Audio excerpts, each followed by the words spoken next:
¿Por qué los soldados alemanes lucharon con tanta dureza en 1944 y 1945, incluso cuando la derrota era inevitable? Durante 80 años se ha preguntado, ¿por qué seguían formándose nuevas divisiones en enero de 1945?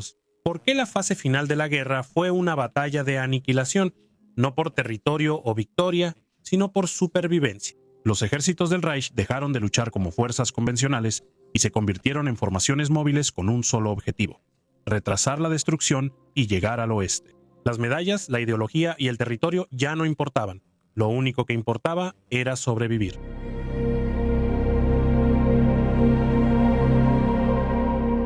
En otoño de 1944, el esfuerzo bélico alemán cruzó un punto sin retorno. Lo que había sido una guerra de conquista, luego una guerra de defensa, después una guerra de supervivencia, ahora se convirtió en algo completamente diferente. Se convirtió en una guerra de muerte. La transformación no fue gradual. Llegó de repente, según testimonios de refugiados que huían por la frontera de Prusia Oriental a fines de octubre. Sus rostros no estaban marcados por el cansancio, sino por algo más allá del cansancio, más allá del terror, más allá de cualquier cosa que el frente interno alemán hubiera presenciado hasta entonces. Nemmersdorf, una pequeña comunidad agrícola en Prusia Oriental, fue tomada por las fuerzas soviéticas el 21 de octubre de 1944. Las fuerzas alemanas lo recuperaron al día siguiente, y lo que hallaron quebró las últimas defensas psicológicas del frente oriental. Los cuerpos de civiles alemanes, entre ellos mujeres y niños, habían sido mutilados y asesinados con brutalidad metódica. Fotógrafos de la Wehrmacht documentaron la escena. El Ministerio de Propaganda de Goebbels hizo que las imágenes llegaran a todo el Reich. Si la atrocidad coincidía con la propaganda, era casi irrelevante.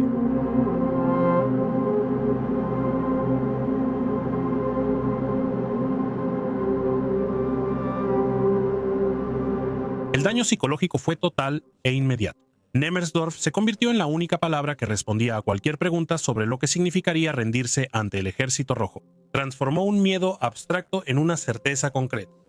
Para los soldados alemanes en el frente oriental, Nemmersdorf fue el momento en que la guerra cambió de definición. Los oficiales que habían luchado desde 1941 entendieron de inmediato que las reglas que gobernaban este conflicto habían sido reescritas. No habría armisticio, ni retirada negociada, ni una rendición honorable. El frente oriental dejó de regirse por la lógica militar y se volvió una zona donde la supervivencia dependía de impedir que las fuerzas soviéticas entraran en Alemania o, si eso fallaba, huir al oeste rápidamente. Cada soldado tenía claro que rendirse a las fuerzas angloamericanas significaba ir a campos de prisioneros y, al final, regresar a casa. Rendirse a los soviéticos casi siempre implicaba una muerte segura, ya sea inmediata o en los campos de trabajo de sierra. Esto no era propaganda, era la evaluación hecha por los soldados en el frente, basada en lo que habían presenciado y en lo que ahora esperaban. Las consecuencias inmediatas de Nemmersdorf hicieron que las defensas alemanas en Prusia Oriental se endurecieran con una intensidad desesperada. El cuarto ejército de Friedrich Hossbach y las fuerzas de Hans Gollnick atacaron con todo contra las penetraciones soviéticas. A finales de octubre y principios de noviembre, las líneas se estabilizaron brevemente y las fuerzas soviéticas se retiraron al otro lado de la frontera. Los civiles alemanes que huían al oeste regresaron a sus granjas. Los líderes de distrito del partido nazi aseguraron que el peligro había pasado y que la Wehrmacht aún podía proteger a Alemania. Este fue el último momento en que tales garantías podían ser creídas. También fue el último momento en que la retirada estaba oficialmente prohibida, pero prácticamente innecesaria. Para enero, ambas condiciones se invertirían. Durante noviembre y diciembre de 1944, el liderazgo militar alemán enfrentó un problema sin solución. El frente oriental abarcaba desde el Báltico hasta el Adriático y todos sus sectores estaban bajo presión. El grupo de ejércitos centro fue aniquilado en verano. Destrucción de Bielorrusia. El grupo de ejércitos norte quedó aislado en la península de Curlandia, atrapado contra el mar Báltico, sin posibilidad de rescate ni permiso para evacuar. El grupo de ejércitos sur enfrentaba el aumento soviético en Hungría, mientras la batalla por Budapest agotaba rápidamente las reservas alemanas. El grupo de ejércitos, luego llamado Grupo de Ejércitos Centro tras los desastres del verano, mantenía un perímetro reducido en Polonia, con divisiones agotadas que solo existían en papel. La estrategia impedía reservas, rotaciones o defensa elástica. Cada kilómetro perdido acercaba a la artillería soviética a ciudades alemanas. Cada intento de mantener el terreno consumía divisiones irreemplazables. El bolsón de Curlandia mostraba la patología del pensamiento estratégico alemán en esta fase final. Todo el otoño e invierno de 1944, el grupo de ejércitos norte estuvo cercado en la península de Curlandia, Letonia. Cortadas del resto del frente alemán por los avances soviéticos hacia la costa báltica, casi 30 divisiones, incluyendo algunas de las mejores formaciones restantes de la Wehrmacht, permanecieron inactivas, mientras el frente en otros lugares colapsaba. Hitler se negó a autorizar la evacuación. Oficialmente era para proteger las bases navales y mantener ocupadas a las fuerzas soviéticas, pero la verdadera razón era psicológica. Evacuar Curlandia significaba aceptar que las fuerzas alemanas ya no podían sostener territorio en el este y que la posición estratégica era insostenible. Las tropas en Curlandia lucharon bien, hicieron contraataques y mantuvieron la disciplina, pero eran estratégicamente irrelevantes. Cada soldado, cada tanque, cada pieza de artillería atrapada en Curlandia era un recurso que no estaba disponible en otro lugar. Restados de los cálculos de los comandantes que intentaban frenar las ofensivas soviéticas con formaciones que existían solo en los organigramas. A fines de diciembre de 1944, la inteligencia alemana ya tenía evaluaciones detalladas sobre los preparativos soviéticos para la ofensiva de invierno. Era imposible ocultar las fuerzas concentradas en el río Vístula en Polonia. Las cabezas de puentes soviéticas en Magnusio, Puławy y Barano estaban repletas de hombres y material. Vuelos de reconocimiento fotografiaron la acumulación. Los interrogatorios a prisioneros confirmaron el momento.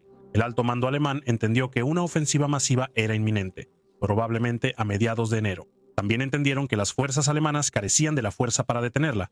Las posiciones defensivas a lo largo del Vístula estaban escasamente ocupadas. Las reservas eran inexistentes. Las formaciones móviles fueron destruidas en los combates de otoño. Solo quedaban divisiones de infantería de segunda línea, Volkssturm, milicias, batallones y las expectativas cada vez más irreales del cuartel general de Hitler. La ofensiva soviética del Vístula-Oder inició el 12 de enero de 1945. El mariscal Georgi Chukov y el mariscal Iván Konev, con sus respectivos frentes, rompieron las defensas alemanas con fuerza abrumadora. La magnitud de la operación superó todo lo visto antes en el frente oriental. Las fuerzas soviéticas desplegaron a más de 2 millones de hombres, miles de tanques y decenas de miles de piezas de artillería.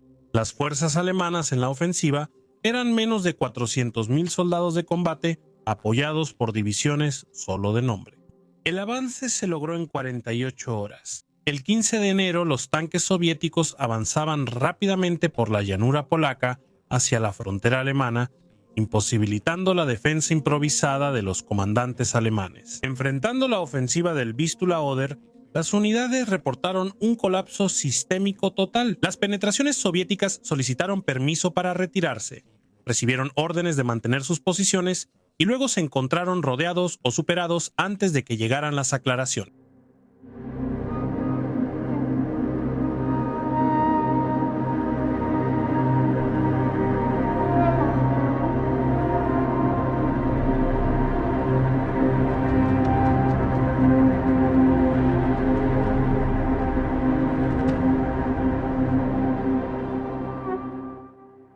Las redes de comunicación colapsaron por la cantidad de informes y las líneas de suministro desaparecieron cuando tanques soviéticos bloquearon las carreteras. Las formaciones desaparecieron no por combate, sino al desintegrarse durante la retirada.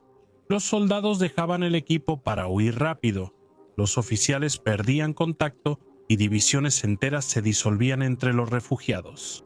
La Wehrmacht ya había vivido retiradas caóticas y desastrosas, pero nada preparó a los soldados alemanes para la rapidez y el total colapso de enero. La población civil del este de Alemania se enteró de la ofensiva soviética, no por anuncios oficiales, sino por la repentina aparición de soldados de la Wehrmacht retirándose por sus pueblos. Con la llegada de refugiados desde el este, los líderes distritales nazis mantenían sus garantías. Las órdenes de evacuación se retrasaban, eran contradictorias o se retenían, porque admitir la necesidad de evacuar era políticamente impensable. Los funcionarios temían ser acusados de derrotismo y tampoco creían que la situación se hubiera deteriorado tan rápido y catastróficamente. En muchas ciudades y pueblos de Prusia Oriental, Pomerania y Silesia, los civiles no recibieron ninguna advertencia oficial. Despertaron y notaron que las fuerzas soviéticas se acercaban, por lo que tuvieron que decidir huir de inmediato sin preparación, transporte ni destino. Prusia Oriental fue el epicentro del colapso de la civilización. Esta provincia perteneció a Alemania 7 siglos más de lo que existió Prusia como estado. Su población jamás había vivido una ocupación ni huido. En enero de 1945 huyeron. El éxodo inició con columnas de refugiados organizados viajando al oeste por carretera y tren. Pero en pocos días se transformó en multitudes caóticas de civiles avanzando con dificultad por la nieve. Con pocas pertenencias, los caminos al oeste se llenaron de carretas, carritos de mano y personas a pie. Los cazas de la Luftwaffe atacaron estas columnas por error, mientras que los aviones soviéticos lo hicieron intencionalmente. Las columnas avanzaron al oeste, ya que al este era muerte segura y al sur solo había más avances soviéticos. El cuarto ejército, bajo el mando del general Friedrich Hossbach, se encontró defendiendo Prusia Oriental con formaciones que habían quedado diezmadas en los combates de otoño y no habían recibido reemplazos significativos. Hossbach entendía que su misión era imposible. También sabía que intentar retirarse sin autorización resultaría en su destitución inmediata y probable ejecución. A finales de enero, mientras los soviéticos avanzaban en Prusia Oriental, Hossbach decidió retirarse al oeste sin permiso. Priorizando la supervivencia de su ejército sobre la obediencia a directivas que no tenían relación con la realidad, Hitler lo relevó del mando. El cuarto ejército siguió retirándose, ya que la alternativa era la retirada o la aniquilación.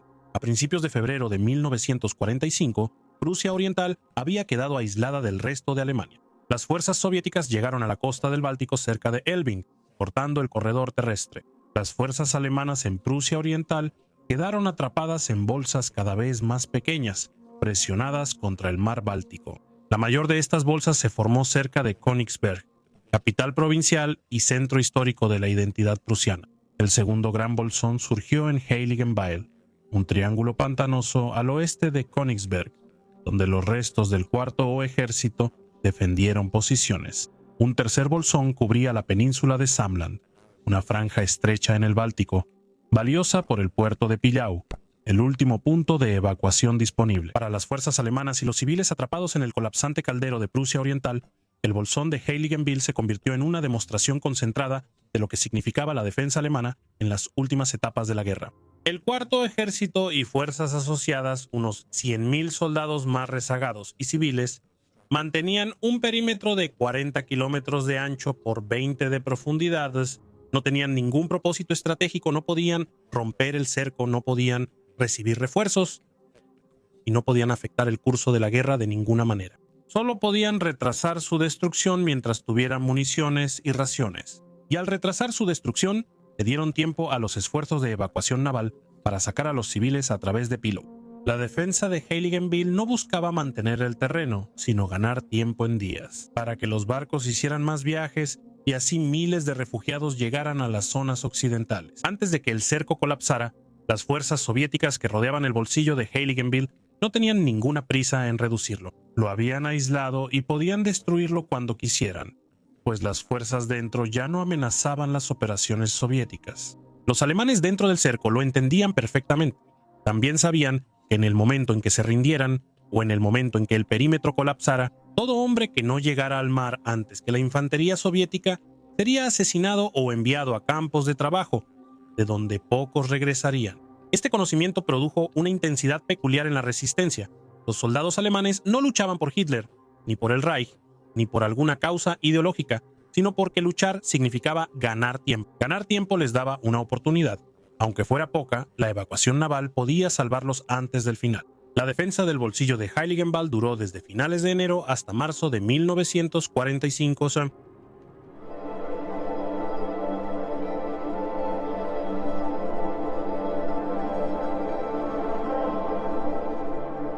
Se instó a los civiles a irse desde noviembre, pero la mayoría se negó, pensando que la ciudad se salvaría ya que no había sido tocada. Mi esposa tenía familia en Jena y se fue en diciembre, pero yo me quedé y ayudé en la defensa y organización del centro. Supervisaba la ayuda médica para soldados y civiles y elegía lugares seguros para almacenar medicinas y suministros. Cuando llegaron más soldados a la ciudad después de las batallas recientes, instaron a los civiles a huir. Relatando historias terribles de Polonia y Hungría, el ejército soviético asesinaba a quienes luchaban o ayudaban a Alemania en enero. El frente llegó a nuestra puerta, la artillería soviética bombardeaba la ciudad y vimos aviones por primera vez. Nuestras defensas eran pésimas, no teníamos armas pesadas y solo logramos reunir 2 Panzers pesados dañados. Nuestros soldados informaron a los soviéticos que resistiríamos y repelieron varios ataques iniciales, causando muchas bajas. Esto aumentó los ataques de artillería, que comenzaron a destruir la ciudad. Nuestras brigadas de bomberos estaban ocupadas y a veces debían dejar que bloques enteros se quemaran. Solo había esfuerzo masivo cuando personas quedaban atrapadas. Por esto, Hanker obligó a los civiles a irse, pero muchos aún nos desafiaban y querían quedarse a ayudar a luchar. Ejemplo, con una unidad de policía iba de puerta en puerta. Una familia afirmó que esa era su ciudad y que morirían ahí. Si era la voluntad de Dios, recalcamos, los soviéticos pronto rodearían la ciudad y ellos no se inmutaron. Lo supe después. Las evacuaciones forzadas provocaron muchas bajas por el frío. Se estima que 100.000 civiles murieron congelados. Y los aviones ametrallaron estas largas columnas de refugiados matando a miles, lo que los aviones no reclamaron. Los partisanos avanzaron con los soviéticos causando más víctimas. El clima brutal dejaba pocas posibilidades de sobrevivir a los heridos. Era un infierno, ya que el enemigo no mostró piedad ni compasión. Firmaron algunas partes de la Convención de Ginebra, pero las partes principales sobre prisioneros de guerra y civiles se las negaron. No hubo piedad en la guerra. Nuestros hombres resistieron valientemente ante grandes probabilidades. Este ejército improvisado incluía voluntarios alemanes y europeos. Conté húngaros, italianos, holandeses, polacos y rusos que se quedaron con nosotros para luchar. Para abril, la ciudad estaba en ruinas, pero nuestro ánimo seguía alto y manteníamos a raya a los soviéticos. Ellos tomaron nuestro aeropuerto, pero construimos otro en mi zona. Como el edificio fue destruido, quitamos escombros para que los aviones aterrizaran, trajeran suministros y evacuaran heridos.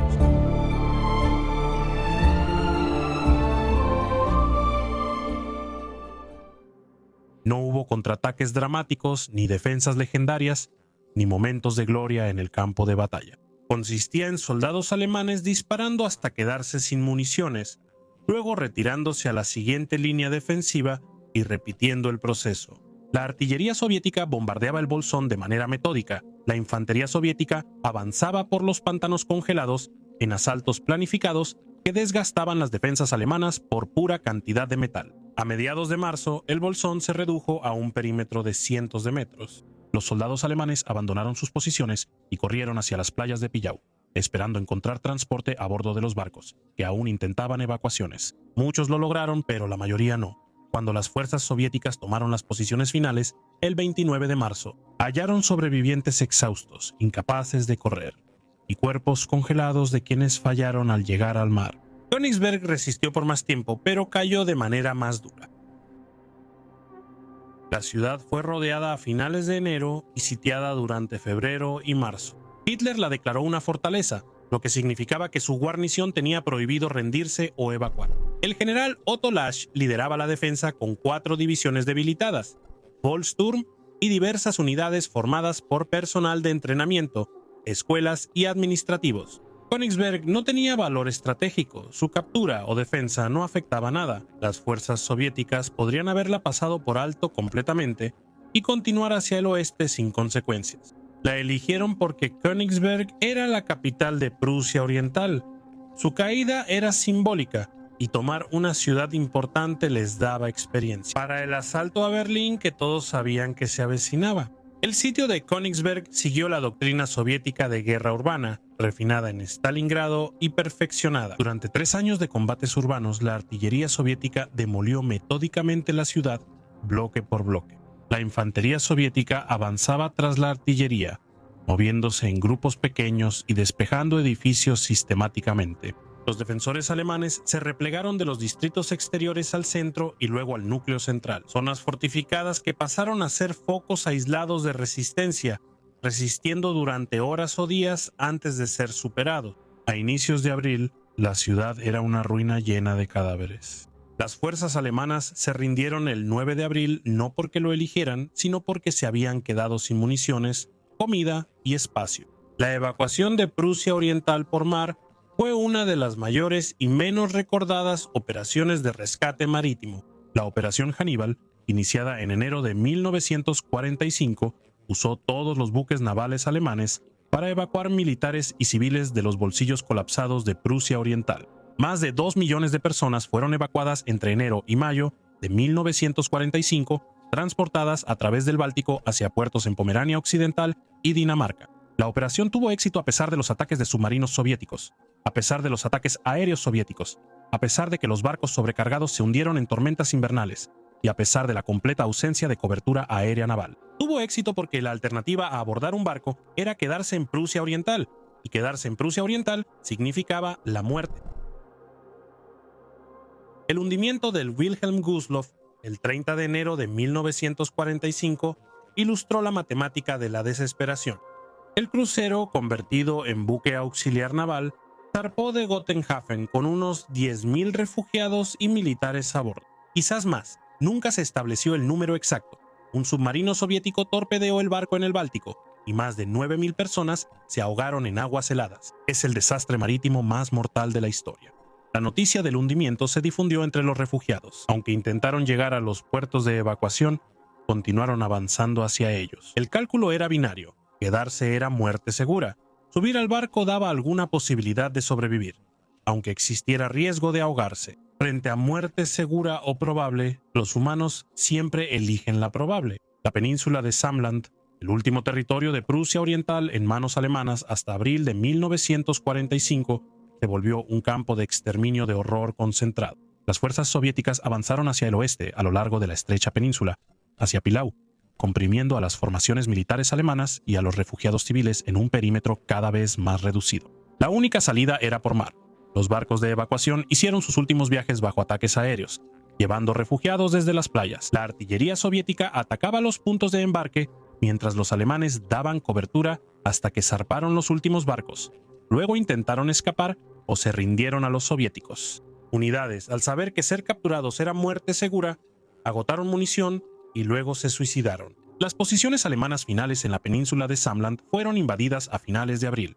Para ese momento, la mayoría de las personas que podían ser evacuadas ya lo habían sido. Los que se quedaron fueron asesinados o capturados.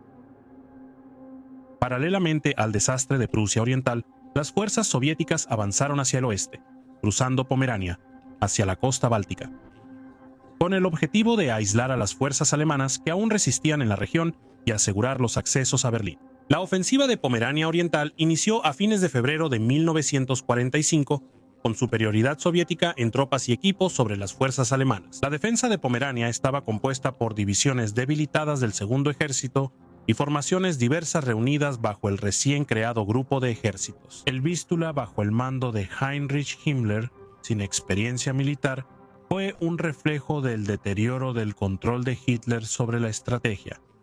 Himmler dirigió el grupo menos de 2 meses y mostró total incompetencia operativa. Las fuerzas alemanas en Pomerania lucharon bien, pese a Himmler, y su habilidad solo ganó tiempo, nada más. La defensa alemana de Pomerania se centró en mantener las principales ciudades costeras el mayor tiempo posible para facilitar la evacuación de civiles y personal militar por mar. Danzig resistió hasta el 30 de marzo, Gdynia cayó unos días antes. Kolberg, conocida por una película de propaganda de 1945 sobre su defensa en las guerras napoleónicas, cayó el 18 de marzo tras un asedio de semanas. Estos asedios tenían dudoso valor propagandístico y nulo valor militar. Lo que lograron fue retrasar el avance final soviético hacia Berlín por varias semanas y proporcionar tiempo adicional para evacuaciones navales que salvaron cientos de miles de vidas. Los soldados que defendían estas ciudades entendían que no estaban defendiendo Alemania, estaban ganando tiempo medido en días para que los barcos pudieran seguir operando en Silesia. Breslau fue asediada de febrero a mayo de 1945, más tiempo que cualquier ciudad alemana, salvo Berlín. El general Hermann Niehoff, comandante de la guarnición, convirtió la ciudad en una fortaleza con meticulosa minuciosidad. Demolió edificios residenciales para crear campos de tiro y reclutó a la población civil restante en batallones de trabajo. Estableció un perímetro defensivo y lo mantuvo frente a repetidos asaltos soviéticos. Gracias a la determinación y al creciente temor de que rendirse llevaría al cautiverio soviético. Breslavia recibió suministros por aire mediante un aeródromo improvisado en la avenida principal. Aeronaves de transporte de la Luftwaffe realizaron misiones de suministro a través de un intenso fuego antiaéreo, entregando municiones y evacuando heridos hasta los últimos días de la guerra. La ciudad se rindió el 6 de mayo, 2 días antes del fin de la guerra, no por haber sido conquistada, sino porque ya no había guerra que pelear. El sitio de Breslau demostró la transformación de la cultura militar alemana en la fase final de la guerra. Al inicio del conflicto, los comandantes alemanes eran tácticamente flexibles, se retiraban de posiciones insostenibles, defendían de forma móvil y priorizaban preservar sus fuerzas. A inicios de 1945, la flexibilidad fue sustituida por una estricta adhesión a la doctrina de fortaleza. Las ciudades fortalezas debían defenderse a toda costa, sin importar la lógica militar, sin importar el costo, sin importar el propósito. Este cambio reflejaba la obsesión de Hitler por mantener el terreno a toda costa, el colapso de la Wehrmacht y la realidad de que la retirada solo llevaba a más retiradas, sin estabilización. Si cada retirada conducía a otra, ya no había razón racional para retirarse. Era preferible mantener una posición fija hasta la muerte que participar en una retirada interminable que llevaba al mismo final. La psicología de los soldados alemanes en esta fase final es difícil de resumir. Ya no luchaban por ideología. Las narrativas de lucha racial y Lebensraum fueron sustituidas por el cálculo inmediato de supervivencia. No luchaban por disciplina, aunque ésta seguía siendo importante en unidades con buen liderazgo. Luchaban porque pelear ofrecía alguna posibilidad de controlar la forma y el momento de la muerte, mientras que rendirse o huir solo ofrecía la certeza de morir. En cautiverio soviético esto causaba un comportamiento que parecía fanatismo, pero internamente era un cálculo racional. El soldado que luchaba hasta agotar su munición no estaba demostrando un compromiso ideológico. Estaba maximizando su probabilidad de supervivencia al permanecer armado y peligroso el mayor tiempo posible, al quedarse con su unidad donde la defensa colectiva era posible, al retrasar el momento de vulnerabilidad final. Al sur de los principales avances soviéticos hacia Alemania, la batalla por Hungría agotaba las reservas alemanas a un ritmo insostenible para la Wehrmacht. A finales de diciembre de 1944, Budapest fue rodeada, quedando el nuevo cuerpo de montaña de las SS y fuerzas húngaras atrapadas en un asedio hasta mediados de febrero. Hitler ordenó varios intentos de rescate que lograron penetraciones temporales en el cerco soviético, pero colapsaron y consumieron divisiones Panzer irreemplazables. Los defensores de Budapest lucharon durante enero con raciones y municiones cada vez más escasas, esperando cada día que llegara el rescate prometido. El rescate nunca llegó con la fuerza suficiente. La ciudad cayó poco a poco hasta que los últimos defensores intentaron huir el 11 de febrero. La mayoría fue asesinada o capturada. Los rescates sacrificaron divisiones Panzer sin éxito, mostrando la desconexión de Hitler con la realidad militar en Budapest. Cada intento fallido de rescate era seguido por órdenes para otro intento de rescate, usando fuerzas que existían solo en la imaginación de Hitler. A divisiones reportadas como destruidas se les ordenaba regresar al combate, y a unidades de tanques con solo 3 vehículos operativos se les exigía realizar ofensivas. La brecha entre las órdenes emitidas desde el cuartel general de Hitler y la situación en el terreno se había vuelto tan grande que los comandantes de campos simplemente ignoraban las directivas que no podían ser ejecutadas. Confiaba en que, al descubrir su desobediencia, la situación táctica habría cambiado y las órdenes ya serían obsoletas. La ruptura de la autoridad provocó que las fuerzas alemanas actuaran en semi-caos, con comandantes locales tomando decisiones independientes por necesidad de supervivencia, no por estrategia. Tras la caída de Budapest, Hitler planeó una última ofensiva en Hungría para estabilizar el frente sur, recuperar los campos petroleros y mostrar que la Wehrmacht aún tenía capacidad ofensiva. Esta operación, con el nombre en clave Frühlingserwachen o Despertar de Primavera, se lanzó a principios de marzo de 1945 alrededor del lago Balaton. Comprometió al 6º Ejército Panzer de las SS, incluyendo divisiones de élite como la Leibstandarte, Adolf Hitler y Das Reich. Equipados con los más recientes tanques King Tiger y apoyados por artillería concentrada, la ofensiva fue la última jugada de Hitler. El último intento de cambiar el rumbo de la guerra con la gran operación Despertar de Primavera fracasó en solo 10 días. Las fuerzas alemanas lograron penetraciones iniciales, pero carecían del combustible, la munición y las reservas para explotarlas. Las defensas soviéticas absorbieron el ataque y luego contraatacaron con una fuerza abrumadora. El sexto ejército Panzer SS, la última gran reserva móvil de Alemania, fue destruido. Los tigres reales, aunque impresionantes en papel, se descompusieron, quedaron sin combustible o fueron destruidos por armas y artillería soviéticas. En marzo, las fuerzas alemanas en Hungría se retiraban y las soviéticas las perseguían hacia Viena. El fracaso de la Operación Despertar de Primavera marcó el fin de la capacidad ofensiva alemana. Todo a partir de este punto sería retirada, defensa y retraso. La ofensiva de Viena en abril de 1945 llevó la guerra a Austria con la misma brutalidad que las operaciones soviéticas en Polonia y el este de Alemania. Las fuerzas soviéticas se acercaron a Viena desde el sur y el este.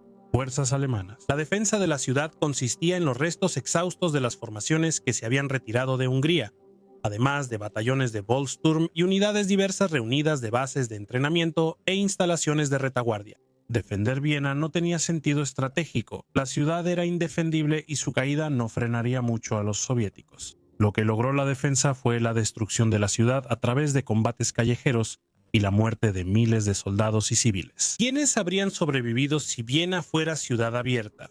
Las divisiones SS del Este en esta etapa final merecen análisis especial. Estas formaciones, sobre todo las divisiones de voluntarios extranjeros, estuvieron en una situación imposible. La división SS Norrland, compuesta en su mayoría por voluntarios escandinavos, luchó en Pomerania y luego se retiró al bolsillo de Berlín, al igual que la división francesa de las SS. Charlemagne combatió en Pomerania y luego se retiró a Berlín, donde sus sobrevivientes defendieron el centro de la ciudad. Estos voluntarios extranjeros se ofrecieron para una guerra contra el bolchevismo, en una cruzada ideológica que prometía un nuevo orden europeo. A inicios de 1945, el marco ideológico ya se había disuelto. Solo quedaba el frío saber que lucharon por Alemania y sus países los verían como traidores. Ser capturados por las fuerzas soviéticas significaba ejecución inmediata. Su única opción era llegar a los aliados occidentales. Lucharon con una intensidad desesperada, no por compromiso ideológico, sino porque no tenían a dónde más ir. El fenómeno de los voluntarios extranjeros que lucharon por Alemania hasta el final mostró la psicología de comprometerse con una causa perdida. Estos hombres tomaron decisiones irreversibles en 1941 o 1942, rompieron lazos con sus países y dedicaron años al servicio militar, por una causa que ya no existía.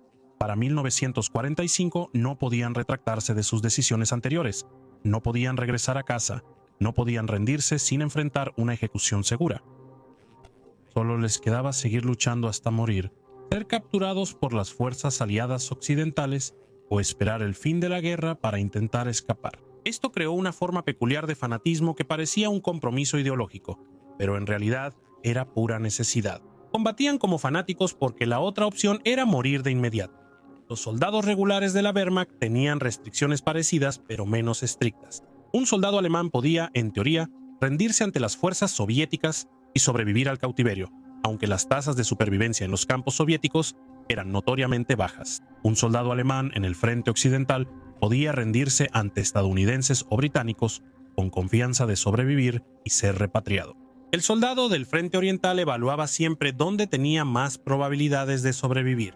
El cálculo se complicaba porque las fuerzas soviéticas que avanzaban desde el este tenían más motivos para matar prisioneros que las aliadas occidentales desde el oeste. Todos los soldados conocían las historias de Nemmersdorf y hechos similares. Los soldados sabían que las fuerzas soviéticas presenciaron atrocidades alemanas en Rusia y tenían motivos para tomar represalias. La elección binaria era brutal en su simplicidad: moverse hacia el oeste y sobrevivir, moverse hacia el este o quedarse en el lugar y probablemente morir. En los últimos meses de la guerra, el aparato de propaganda de Goebbels dejó de prometer la victoria y usó el miedo como arma. Los noticieros mostraban las atrocidades soviéticas. Las transmisiones de radio las describían con lujo de detalle. ¿Qué les pasaría a las mujeres y niños alemanes si las fuerzas soviéticas ocuparan Alemania? Los carteles en ciudades alemanas retrataban a los soldados soviéticos como monstruos subhumanos. Esta propaganda fue efectiva no por su habilidad, sino porque en gran parte era cierta. Las fuerzas soviéticas cometieron atrocidades y civiles alemanes fueron asesinados. La población no necesitaba ser convencida de que la ocupación soviética sería catastrófica. Solo requerían recordatorios constantes para que el miedo venciera cualquier otra consideración, incluso evaluar si resistir tenía sentido. La guerra total, proclamada por Goebbels en su discurso de 1943, se implementó plenamente en el invierno y primavera de 1945. La guerra total implicaba movilizar toda la sociedad para fines militares. Implicaba reclutar a hombres antes considerados demasiado viejos o jóvenes, y también a mujeres para la producción de guerra y funciones auxiliares. Significaba eliminar toda actividad económica civil que no apoyara directamente el esfuerzo de guerra. A inicios de 1945, la guerra total era aún más extrema. Significaba la transformación de toda la población alemana en soldados o refugiados, la eliminación de cualquier espacio para la existencia civil, la conversión de toda la vida en guerra. El Volkssturm, milicia del pueblo creada en septiembre de 1944, representaba esta movilización total. Todo hombre de 16 a 60 años que no estuviera en la Wehrmacht o industria bélica esencial era reclutado. El Volkssturm tuvo poco entrenamiento, armas inadecuadas y ninguna ilusión sobre su eficacia militar. Se les entregaron Panzerfaust, armas antitanque de un solo disparo que requerían acercarse a menos de 30 metros de los tanques enemigos. Se les dieron brazaletes que los designaban como personal militar, aunque quedaba la duda de si las fuerzas soviéticas reconocerían a estos grupos armados como combatientes legítimos. Se organizaron en batallones para defender sus distritos. Su valor militar era mínimo, pero simbólicamente era muy importante. El Volkssturm mostraba que Alemania pelearía hasta el final, defendiendo cada ciudad y pueblo hasta que no quedara nadie para luchar. Los chicos de las juventudes hitlerianas de entre 14 y 18 años fueron integrados cada vez más en formaciones militares en los últimos meses. Algunas unidades de las juventudes hitlerianas recibieron entrenamiento y equipo militar y pelearon con valor desesperado. Nacidos del idealismo juvenil, aún no templados por la experiencia, otras unidades de las juventudes hitlerianas eran simplemente niños. Les entregaban armas y les decían que defendieran posiciones contra los tanques soviéticos. El despliegue de niños en combate reflejaba tanto el agotamiento de personal de la Wehrmacht como la disposición del régimen a sacrificarlo todo en una guerra que ya se había perdido. Comandantes que habían pasado años desarrollando su competencia militar profesional se encontraron liderando unidades que incluían abuelos y niños, intentando realizar operaciones tácticas con fuerzas muy distintas a los ejércitos que habían comandado. En 1941, el cuerpo de oficiales, pilar del ejército alemán, perdió totalmente la confianza en la fase final. Los oficiales que emitían órdenes de retirada sin autorización eran relevados, arrestados o ejecutados. A los oficiales que permanecían mucho tiempo en sus puestos se les acusaba de derrotismo. Al destruirse sus unidades, ya no podían ejercer un mando efectivo. A inicios de 1945, un oficial competente enfrentaba una elección imposible. Podía obedecer órdenes de arriba que no tenían relación con la realidad y ver morir a sus hombres sin ningún propósito. Podía desobedecer órdenes para salvar a su unidad, arriesgando consejo de guerra y ejecución, o abandonar el mando y enfocarse en sobrevivir. Muchos oficiales optaron por la tercera opción. Desaparecían de noche, abandonaban sus cargos, se deshacían de insignias e intentaban mezclarse con los refugiados. La Wehrmacht había comenzado la guerra con un cuerpo de oficiales reconocido por su habilidad táctica y competencia operativa. Terminó la guerra con un cuerpo de oficiales que había aprendido la lección principal del servicio en la última etapa de la guerra: obedecer equivale a la muerte. En marzo de 1945, el avance soviético alcanzó el río Oder, última gran barrera antes de Berlín. Las fuerzas alemanas establecieron defensas a lo largo del Oder, con lo que quedaba del grupo de ejércitos Vístula en el norte y el grupo de ejércitos Centro en el sur. Estas posiciones fueron fortificadas con la comprensión de que representaban la última línea. No habría retirada del Oder, porque al oeste del Oder estaba Berlín, y al oeste de Berlín no había nada más que el final. Las defensas del Oder resistieron durante marzo y hasta abril, no porque fueran particularmente fuertes, sino porque las fuerzas soviéticas hicieron una pausa para consolidar sus avances, traer suministros y prepararse para el asalto final. La pausa antes de Berlín les dio a las fuerzas alemanas y a los civiles una breve oportunidad para entender lo que se avecinaba. La artillería soviética acumulada en el Oder era visible con binoculares. No podían ocultar tanta concentración de fuerzas. Cada soldado en las defensas del Oder sabía que el asalto llegaría con fuerza abrumadora y que las defensas colapsarían en días. Cada civil en Berlín sabía que la ciudad sería disputada calle por calle, que la destrucción sería total y que la supervivencia dependería de estar en el lugar correcto. En el momento en que la lucha llegó a su distrito, la pausa antes de la tormenta no se caracterizó por la esperanza, sino por una preparación sombría. La gente cavaba refugios y los soldados preparaban demoliciones mientras todos esperaban. La ofensiva soviética final hacia Berlín inició el 16 de abril de 1945. El mariscal Zhukov y el primer frente bielorruso atacaron cruzando el Oder hacia Berlín, mientras Konev y el primer frente ucraniano atacaron al sur de la ciudad. Buscaban rodear la ciudad por el sur y avanzar hacia el río Elba, donde se acercaban las fuerzas aliadas desde el oeste. El asalto inicial enfrentó fuerte resistencia alemana en las alturas de Silo, donde estaban las últimas posiciones defensivas importantes. La batalla por las alturas de Silo duró 3 días y le costó a las fuerzas soviéticas miles de bajas. Las fuerzas alemanas infligieron estas bajas no porque esperaran detener el avance soviético, sino porque luchar era mejor que rendirse. Porque cada día que las alturas de Silo resistían, permitía que más civiles huyeran al oeste, y morir combatiendo era mejor que en cautiverio. Las alturas de Silo cayeron. El 19 de abril, tanques soviéticos atravesaron las defensas alemanas y avanzaron a Berlín. Las fuerzas alemanas en la ruta de avance se retiraron a la ciudad o intentaron escapar al sur y oeste para evitar el cerco. El noveno ejército al sur de Berlín quedó aislado por el avance de Konev y rodeado en los bosques al este de la ciudad. Cerca de Halbe ocurrió una de las últimas aniquilaciones de la guerra, mostrando lo que les pasaba a las fuerzas alemanas. Atrapados en una bolsa soviética sin esperanza de rescate, el cerco de Halbe fue una zona de muerte y horror concentrado. El noveno ejército alemán, quizás entre 80.000 y 100.000 soldados, además de un número desconocido de refugiados que se habían unido a las columnas militares, estaba rodeado en un terreno boscoso con caminos limitados y sin posiciones defensivas preparadas. Las fuerzas soviéticas comprimieron metódicamente el cerco, utilizando artillería y ataques aéreos para destruir las formaciones alemanas. Al intentar escapar, los comandantes alemanes intentaron llegar a las líneas estadounidenses en el río Elba. Algunas unidades rompieron el cerco soviético, pero la mayoría fue destruida. Los bosques cercanos a Halbe se llenaron de cadáveres alemanes. Refugiados y soldados atrapados en el cerco murieron juntos. El número exacto de muertos nunca se estableció, pero decenas de miles de soldados y civiles alemanes murieron en la batalla de una semana para reducir el cerco de Halbe. Mientras se libraba la batalla por Berlín, los soviéticos iniciaron la ofensiva de Praga el 6 de mayo de 1945, buscando eliminar las últimas fuerzas alemanas en el sur y liberar la capital checa. Antes de que acabara la guerra, las fuerzas alemanas en Checoslovaquia eran el grupo de ejército centro, comandado por el mariscal Ferdinand Schöner, con unos 600.000 soldados. En teoría eran menos en la realidad. Estas fuerzas fueron de las últimas formaciones alemanas que conservaban cohesión y capacidad defensiva.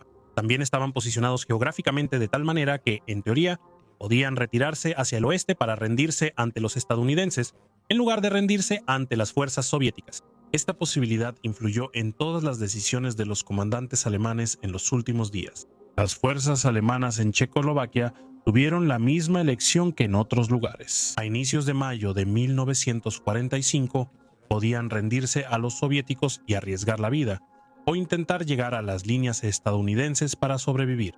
La ofensiva de Praga hizo que la segunda opción fuera extremadamente difícil. Las fuerzas soviéticas avanzaron hacia el oeste con una velocidad calculada para cortar las rutas de retirada alemanas.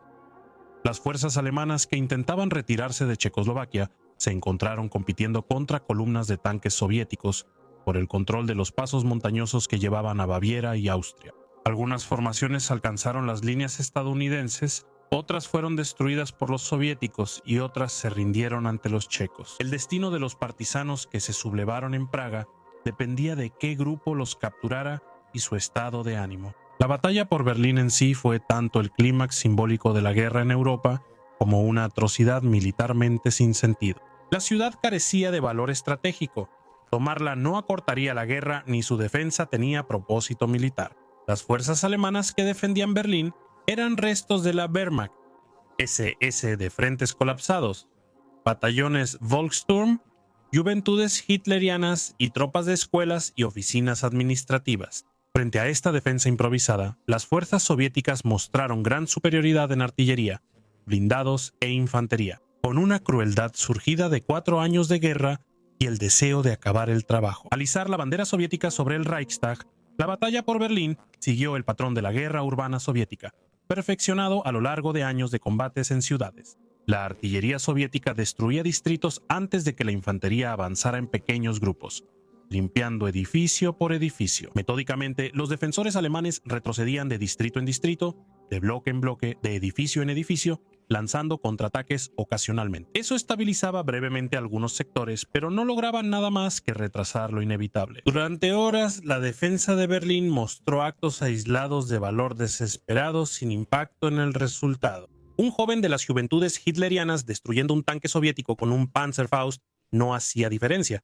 Una compañía de las SS defendiendo un edificio un día tampoco cambiaba nada. La ciudad murió de todas formas. El suicidio de Hitler el 30 de abril eliminó la última pretensión de que la defensa de Berlín servía para algo más que morir. Poco a poco, el nuevo gobierno bajo el mando del almirante Karl Dönitz comenzó de inmediato a intentar negociar los términos de la rendición, aunque las negociaciones se complicaron por el deseo alemán de rendirse únicamente ante las fuerzas aliadas occidentales. Mientras combatían a las fuerzas soviéticas para facilitar la retirada alemana al oeste, los aliados occidentales rechazaron esta estrategia. Alemania se rendiría incondicionalmente ante todas las fuerzas aliadas simultáneamente o continuaría luchando contra todas las fuerzas aliadas hasta ser destruida militarmente. La aritmética no permitía negociación. En los últimos días de la guerra, las fuerzas alemanas intentaron desesperadamente llegar a las líneas aliadas occidentales en Berlín. Las unidades de guarnición sobrevivientes intentaron romper el cerco hacia el noroeste para llegar al río Elba y a las fuerzas estadounidenses, pero la mayoría fracasó. Los atacantes murieron o fueron capturados en horas. En Checoslovaquia, ejércitos alemanes enteros corrían hacia el oeste adelantándose a los avances soviéticos, abandonando equipo para moverse más rápido, con la esperanza de rendirse ante los estadounidenses antes de que las fuerzas soviéticas los alcanzaran en el Báltico. Las fuerzas alemanas finales en el bolsillo de Curlandia permanecieron atrapadas, aún recibiendo órdenes de mantener sus posiciones incluso cuando la guerra terminaba a su alrededor. Se rendirían ante las fuerzas soviéticas el 8 de mayo, después de haber luchado una guerra que había sido inútil durante 6 meses. El instrumento de rendición alemán se firmó el 7 de mayo de 1945 y entró en vigor el 8 de mayo. La guerra en Europa había terminado. Para los soldados alemanes bajo custodia soviética, el fin de la guerra significaba ser trasladados a campos de trabajo en Siberia, de los cuales podrían regresar en 5 o 10 años si sobrevivían. Para los soldados alemanes en manos de los aliados occidentales, el fin de la guerra implicó su internamiento en campos y posterior liberación. La diferencia entre estos destinos influyó en todas las decisiones de soldados y comandantes alemanes. La necesidad de avanzar al oeste resultó acertada. Quienes lo hicieron sobrevivieron, los demás murieron. La fase final del esfuerzo bélico alemán, de octubre de 1944 a mayo de 1945, fue más que una derrota militar. Significó el colapso de las estructuras que hacían funcional a Alemania. La Wehrmacht inició como una fuerza militar profesional bajo lógica convencional y terminó como una población movilizada, luchando sin estrategia, sin propósito, sin esperanza, luchando solo porque no luchar significaba la muerte. La transformación de un ejército disciplinado a una masa aterrorizada ocurrió en etapas, cada una marcada por una ruptura que destruía otra capa de normalidad. Nemmersdorf en octubre de 1944 acabó con la ilusión de que la guerra podía perderse. Honrosamente, esa rendición seguía siendo una opción viable, que la ocupación soviética se parecería a la ocupación por fuerzas militares civilizadas. La ofensiva soviética de enero de 1945 acabó con la ilusión de defender los territorios orientales, que la Wehrmacht aún tenía fuerza para estabilizar el frente y que la guerra podría acabar con una retirada negociada. El fracaso de la Operación Despertar de Primavera en marzo destruyó la ilusión de que Alemania conservaba capacidad ofensiva, que el éxito en el campo de batalla aún era posible, que la trayectoria de la guerra aún podría revertirse. El cerco de Berlín en abril destruyó la ilusión de que Alemania pudiera existir como Estado, que la vida civil continuaría, que había algún futuro más allá de la muerte o el cautiverio. El aparato de propaganda bajo Goebbels logró en los últimos meses algo que la propaganda rara vez logra. Se volvió redundante. El miedo que la máquina de Goebbels trabajaba para inculcar en la población alemana ya no era un miedo fabricado, era una evaluación racional de la situación, basada en evidencia directa. Los civiles alemanes que huían al oeste no escapaban de propaganda, sino de soldados soviéticos reales cuyo comportamiento igualaba o superaba lo que describía la propaganda. Los soldados alemanes que luchaban con intensidad fanática no lo hacían porque la propaganda los hubiera convencido de una necesidad ideológica. Luchaban porque habían calculado que luchar les ofrecía mejores probabilidades de sobrevivir que rendirse. La máquina de propaganda, creada para manipular la psicología, en 1945 solo documentaba la realidad. La utilización del miedo como política de Estado alcanzó su apogeo en el trato del régimen hacia los soldados alemanes que intentaban retirarse sin autorización. La Feldgendarmerie instaló puntos de control en las carreteras al oeste con órdenes de detener desertores y rezagados. Los soldados, lejos de sus unidades sin permiso, enfrentaban juicio sumario y ejecución inmediata. Miles de soldados alemanes fueron ejecutados por sus propias fuerzas por el delito de intentar sobrevivir. El régimen comprendió que la amenaza soviética de muerte no bastaba para mantener la disciplina en formaciones que se desmoronaban. Un soldado podía arriesgarse a morir avanzando o rindiéndose, y podía elegir rendirse. Pero si la elección era morir avanzando, morir rindiéndose o muerte segura al retirarse, el soldado avanzaría. El régimen utilizó como arma todos los miedos posibles al mismo tiempo y usó esos temores para extraer las últimas gotas de efectividad militar de un ejército moribundo. Los tribunales voladores de guerra, Fliegen der Standgerichte, creados en febrero de 1945, hicieron inmediata y arbitraria la amenaza de ejecución. Estos tribunales militares estaban autorizados a viajar a cualquier zona del frente, realizar juicios de campo y ejecutar a los soldados por derrotismo, cobardía o retirada no autorizada. La definición de estos crímenes se dejó deliberadamente vaga. Un soldado que se retiraba cuando se le ordenaba mantener su posición enfrentaba la ejecución. Un soldado que mantenía su posición cuando la retirada era tácticamente necesaria enfrentaba el cerco y la muerte. El soldado se veía obligado a adivinar qué interpretación se aplicaría a su situación, sabiendo que adivinar incorrectamente significaba la muerte, pero que no actuar también significaba la muerte. Esto generó una cultura militar donde cada decisión se tomaba bajo amenaza de ejecución, haciendo indistinguibles el valor y la cobardía. La única acción claramente incorrecta era no actuar. El trato del régimen a los civiles alemanes que huían al oeste era apenas menos cruel. Funcionarios nazis en territorios orientales solían bloquear evacuaciones, a veces por creer que las líneas defensivas resistirían, pero más seguido por temor a que autorizar evacuaciones se viera como derrotismo y causara su arresto. En varias ciudades, los funcionarios del partido se mantuvieron y dieron evaluaciones optimistas hasta la llegada de los tanques soviéticos. Luego huyeron hacia el oeste en vehículos requisados, dejando a la población civil sin transporte, sin advertencia y sin un plan. De todos modos, los civiles huyeron a pie si era necesario, porque quedarse era un suicidio. Los caminos hacia el oeste se llenaron de columnas de refugiados que avanzaban penosamente en condiciones invernales, sin comida, sin refugio, sin destino, moviéndose simplemente porque hacia el oeste significaba sobrevivir y hacia el este significaba la muerte. La psicología de los refugiados desafía toda descripción clínica. Eran personas que lo habían perdido todo. Vieron a las fuerzas soviéticas invadir sus hogares y solo avanzaban hacia el oeste sin destino claro ni plan definido. Caminaban hasta quedar exhaustos, dormían en graneros o en la nieve, y al día siguiente seguían caminando. Los niños morían congelados en estas marchas. Las personas mayores colapsaban y eran abandonadas porque detenerse a ayudarlas significaba la muerte para todos.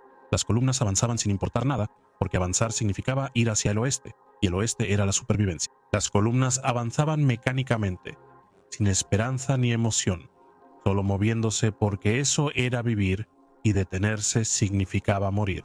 En sus últimos meses, los soldados alemanes desarrollaron una psicología difícil de categorizar para los historiadores militares, pues ya no actuaban bajo la disciplina tradicional. La estructura de mando se había derrumbado hasta el punto en que las órdenes de los cuarteles generales superiores a menudo nunca llegaban, y cuando llegaban, a menudo eran ignoradas por considerarse obsoletas o imposibles. No actuaban por motivaciones ideológicas.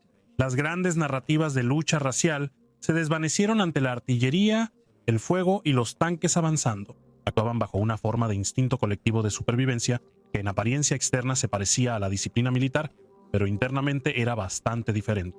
El soldado que mantenía su posición bajo fuego no estaba demostrando valentía. Estaba calculando que quedarse con su unidad en una posición defensiva ofrecía mejores probabilidades de supervivencia que intentar huir solo. El soldado que participó en los contraataques no estaba demostrando espíritu ofensivo. Estaba calculando que mantener a las fuerzas soviéticas a distancia era preferible a permitirles acercarse. Cada acción similar a la competencia militar era en realidad un cálculo de supervivencia. Los voluntarios extranjeros de las SS en las últimas batallas encarnaban claramente esta transformación. La división Charlemagne de las SS francesas defendió Berlín con tal intensidad que sorprendió a veteranos de la Wehrmacht. Estos voluntarios franceses no luchaban por Hitler ni por Alemania, ni por ninguna causa ideológica. Luchaban porque no tenían a dónde más ir, porque Francia los ejecutaría como traidores, las fuerzas soviéticas los matarían de inmediato, y su única opción de sobrevivir era resistir hasta que los aliados occidentales llegaran a Berlín o acabara la guerra. Y podían intentar mezclarse en el caos. Luchaban como fanáticos porque el fanatismo era un interés propio racional. Los voluntarios escandinavos en la Schutzstaffel Nordland enfrentaron cálculos similares. Noruega y Dinamarca no los aceptarían. Las fuerzas soviéticas no los capturarían. Solo podían sobrevivir luchando al oeste hasta rendirse ante los aliados occidentales. Lucharon en Pomerania, lucharon en la defensa de Berlín, lucharon en los intentos finales de ruptura, no por compromiso ideológico, sino porque cualquier otra alternativa era la muerte. Cuando los sobrevivientes de las SS Nordland se rindieron a las fuerzas aliadas occidentales en mayo, no abandonaron su causa, solo terminaron los combates y seguían vivos. Los batallones del Volkssturm eran el otro extremo del espectro. Estos eran hombres reclutados en sus 50 y 60 años que recibieron un entrenamiento mínimo y armas inadecuadas, a quienes se les dijo que defendieran sus distritos de origen contra los ejércitos de tanques soviéticos. No se esperaba que ganaran, se esperaba que retrasaran al enemigo para obligar a las fuerzas soviéticas a desplegar artillería y realizar asaltos planificados, en vez de solo cruzar pueblos indefensos rápidamente. La resistencia del Volkssturm tenía poco valor militar. Un batallón con rifles y Panzerfausts solo podía retrasar a un regimiento soviético unas horas antes de ser superado. Esas pocas horas les daban a los civiles tiempo adicional para huir hacia el oeste. Si esto justificaba las bajas del Volkssturm, era una pregunta que no tenía respuesta, porque nadie la estaba haciendo. El Volkssturm luchó porque se lo ordenaron, y porque no luchar significaba que las fuerzas soviéticas llegarían sin oposición, y porque si las fuerzas soviéticas iban a llegar de todos modos, morir con un arma en la mano era mejor que morir indefenso. El uso de la juventud hitleriana en combate evidenció el abandono total de la moderación por parte del régimen. A los chicos de 14 a 16 años se les organizó en equipos cazatanques, se les dio Panzerfausts y se les ordenó emboscar blindados soviéticos. Algunos de estos chicos destruyeron tanques y sobrevivieron, pero la mayoría murió pronto. El valor militar de la juventud hitleriana fue prácticamente nulo. Un chico con un Panzerfaust podía destruir un tanque antes de morir. Un escuadrón de infantería entrenado con armas antitanque podía destruir varios tanques y seguir luchando. El despliegue de niños no reflejaba un cálculo militar, sino el agotamiento total de la mano de obra adulta y la disposición del régimen a sacrificar a la siguiente generación. En una guerra ya perdida, la cultura militar alemana pasó de la competencia profesional a la desesperación por sobrevivir, generando comportamientos que parecían contradictorios desde una perspectiva militar convencional. Las unidades alemanas peleaban con gran intensidad por posiciones sin valor, pero luego colapsaban y se retiraban caóticamente. Este patrón parecía irracional hasta entenderlo mediante la lógica de la supervivencia cuando la posición era insostenible. La unidad luchaba por mantener la posición para seguir unida, conservar armas y organización, y mantener alejadas a las fuerzas soviéticas. La unidad colapsó cuando la posición se volvió insostenible, porque en ese momento la defensa colectiva ya no era posible y la supervivencia individual requería huir de inmediato. El paso de una defensa disciplinada a una retirada caótica fue una reacción racional al cambiar las probabilidades de supervivencia, no un fallo de liderazgo. La propaganda del régimen en las últimas semanas abandonó todo contenido militar o político y se centró exclusivamente en la amenaza existencial. Los carteles ya no prometían la victoria, mostraban lo que sucedería si las fuerzas soviéticas ocupaban Alemania. Los noticieros ya no mostraban avances alemanes, sino a civiles huyendo al oeste y detallaban lo que les esperaba a quienes no huían. Las transmisiones de radio ya no hablaban de estrategia, daban actualizaciones sobre el avance soviético e instrucciones para evacuar. Goebbels dedicó 5 años a crear propaganda sobre la fuerza y victoria alemana. En las últimas semanas, solo decía la verdad sobre lo que implicaría la ocupación soviética, y esta era más efectiva que cualquier mentira anterior. El colapso total de las defensas del Frente Oriental en las últimas semanas no ocurrió porque los soldados alemanes dejaran de luchar, sino porque la base material para la defensa ya no existía. Las unidades de artillería se quedaron sin municiones y se convirtieron en infantería. Las unidades de tanques se quedaron sin combustible y abandonaron sus vehículos. Las unidades de infantería se quedaron sin municiones para armas pequeñas y pelearon con armas capturadas. Las columnas de suministros eran emboscadas o no llegaban porque la infraestructura ya no existía. Las formaciones alemanas combatían sin cobertura aérea, apoyo blindado, preparación de artillería ni comunicaciones, incluso con los cuarteles generales luchando, solo porque estaban ahí y las fuerzas soviéticas atacaban sin nada más que hacer. El avance soviético en semanas recientes mostró una inevitabilidad mecánica que la resistencia alemana solo podía retrasar, no detener. Las fuerzas soviéticas tenían una superioridad abrumadora en todas las categorías. Cuando los defensores alemanes destruían tanques soviéticos, aparecían más tanques soviéticos. Cuando la artillería alemana dispersaba los asaltos soviéticos, llegaba más infantería. La ventaja soviética no era táctica u operativa, sino numérica y logística. Podían reponer bajas más rápido de lo que los alemanes las causaban. Esto generó en el campo de batalla que la competencia táctica alemana fuera irrelevante. Una defensa bien ejecutada podría causar muchas bajas y retrasar el avance soviético por horas o días, pero una mala defensa resultaría en un colapso alemán inmediato. Ambos resultados llevaban a la derrota alemana, solo variaba el tiempo. En las últimas semanas, la evacuación se volvió cada vez más desesperada. Dado que la cantidad de personas que huían al oeste excedía la capacidad de transporte, los puertos bálticos solo evacuaban a una fracción de los refugiados que esperaban embarcar. Los caminos al oeste estaban saturados. Los refugiados avanzaban más rápido que las tropas en retirada. El transporte ferroviario colapsó al cortar los soviéticos las líneas principales. Lo que quedaba era caminar. Millones de civiles alemanes caminaron hacia el oeste en el invierno y la primavera de 1945 caminaron hasta que llegaron a las fuerzas aliadas occidentales, o hasta que ya no pudieron caminar más. El número de muertos en estas marchas de evacuación nunca se estableció con precisión, pero cientos de miles de civiles murieron por exposición, hambre o acciones soviéticas durante la huida hacia el oeste. Las últimas ofensivas soviéticas en abril y mayo de 1945 buscaban ocupar territorio antes que los aliados occidentales, no derrotar la resistencia alemana.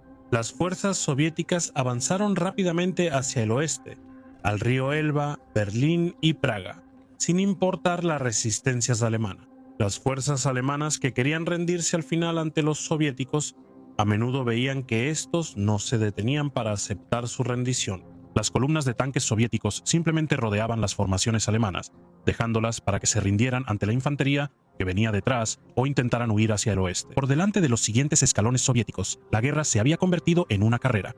Las fuerzas soviéticas avanzaban rápidamente hacia el oeste para ocupar la mayor cantidad de territorio posible, mientras que las fuerzas alemanas corrían hacia el oeste para escapar de la ocupación soviética. Los civiles entre las dos multitudes intentaban evitar ser aplastados. La fase final de la guerra implica más que la historia militar.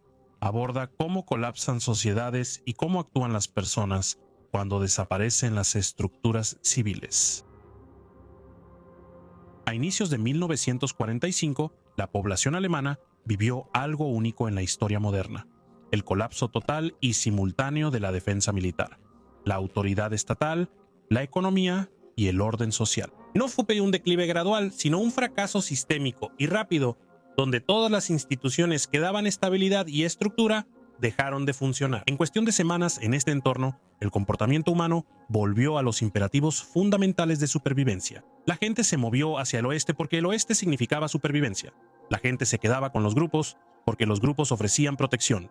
La gente peleaba cuando era necesario, porque pelear a veces era mejor que la alternativa. Estas no eran decisiones morales ni ideológicas, eran decisiones de supervivencia tomadas en condiciones donde la supervivencia misma era incierta.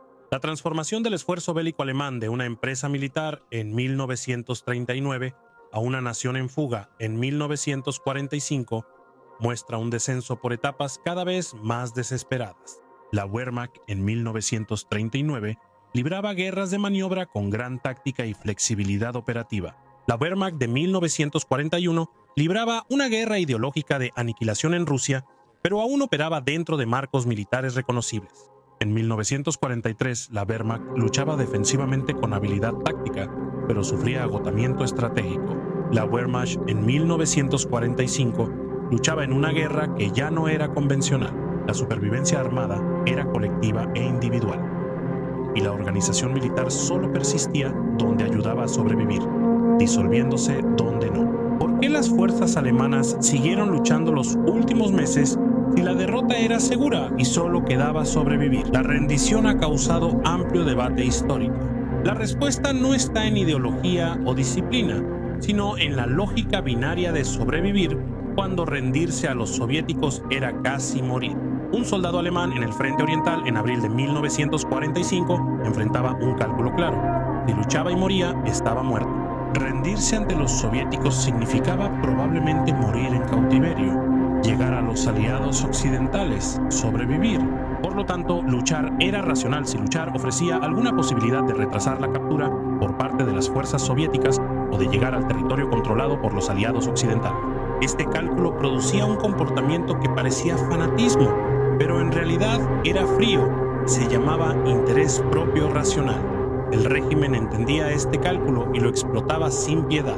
La propaganda sobre las atrocidades soviéticas era efectiva porque en gran parte era cierta. La amenaza de ejecución por retirada no autorizada era efectiva porque se aplicaba de manera constante. La promesa de que luchar permitiría ganar tiempo para moverse hacia el oeste era efectiva porque a veces era cierta. El régimen ya no necesitaba fabricar motivación, simplemente necesitaba asegurarse de que los soldados alemanes calcularan correctamente que luchar ofrecía mejores probabilidades de supervivencia que rendirse.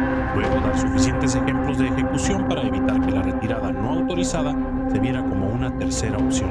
Este sistema extrajo las últimas gotas de efectividad militar de un ejército moribundo al asegurarse de que el instinto de supervivencia de cada soldado apuntara en la misma dirección: avanzar hacia el enemigo hasta recibir la orden de retirada y luego huir al oeste lo más rápido posible. Esta fase final se caracterizó por la pérdida total de autonomía civil. Los civiles alemanes en los territorios orientales no decidieron quedarse o huir por lealtad política o ideológica. Eligieron según sus probabilidades de sobrevivir. Toda la evidencia indicaba que quedarse era morir o algo peor. Los civiles que huyeron en enero y febrero de 1945 no eran cobardes ni derrotistas. Eran personas que habían evaluado correctamente que la ocupación soviética sería catastrófica y que huir hacia el oeste era su única oportunidad de sobrevivir. Los civiles que se quedaron no eran miembros leales del partido. Eran personas muy mayores, enfermas o sin transporte, que al esperar demasiado encontraron su escape bloqueado por los soviéticos. Su destino validó la decisión de cada refugiado de huir. La transformación de Alemania de un estado moderno a una zona de colapso civilizacional ocurrió sorprendentemente rápido. En octubre de 1944, la mayoría de Alemania seguía funcionando. Ciudades, fábricas y administración operaban y la vida civil continuaba. En abril de 1945, gran parte del este de Alemania ya no existía como sociedad civil. La población huyó, los edificios destruidos, la infraestructura desaparecida y el aparato administrativo disuelto. Solo quedaban ruinas y cadáveres. No fue el lento declive de un estado fallido, sino un colapso rápido donde todos los sistemas de la civilización moderna fallaron al mismo tiempo e irreversiblemente. La transformación duró 6 meses y sus lecciones van más allá de lo militar. La experiencia alemana en 1945 muestra cuán rápido colapsan las civilizaciones modernas al combinar derrota militar y pérdida de seguridad territorial. La población no requirió mucha adoctrinación para dejar sus hogares y huir al oeste. Simplemente necesitaban pruebas creíbles de que quedarse en su lugar era más peligroso que huir, y esas pruebas abundaban. Las fuerzas militares no necesitaban un extenso refuerzo ideológico para seguir luchando en condiciones obviamente desesperadas. Simplemente necesitaban una situación en la que luchar ofreciera mejores probabilidades de supervivencia que rendirse. La lógica binaria entre el frente oriental y occidental hacía obvio este cálculo. El Estado no requería apoyo popular para obtener los últimos recursos de la población. Solo necesitaba amenazar con la muerte desde varias direcciones a la vez y asegurar que obedecer fuera la mejor forma de evitarlas. Entre finales de abril y principios de mayo de 1945, la resistencia alemana en Europa se desintegró por completo, no por pérdida de voluntad, sino por pérdida de medios. Los soldados alemanes querían seguir luchando porque luchar era preferible a rendirse. No tenían municiones, combustible, comida ni recursos para seguir luchando. Los civiles alemanes intentaron huir al oeste, pero quedaron atrapados entre frentes colapsados y sin rutas de escape. Los comandantes alemanes buscaban retiradas organizadas para que más personal llegara al territorio de los aliados occidentales, pero carecían de comunicaciones, transporte y control sobre formaciones convertidas en turbas armadas. Solo quedaba el caos, interrumpido por focos de resistencia organizada que retrasaban el avance soviético antes de ser superados.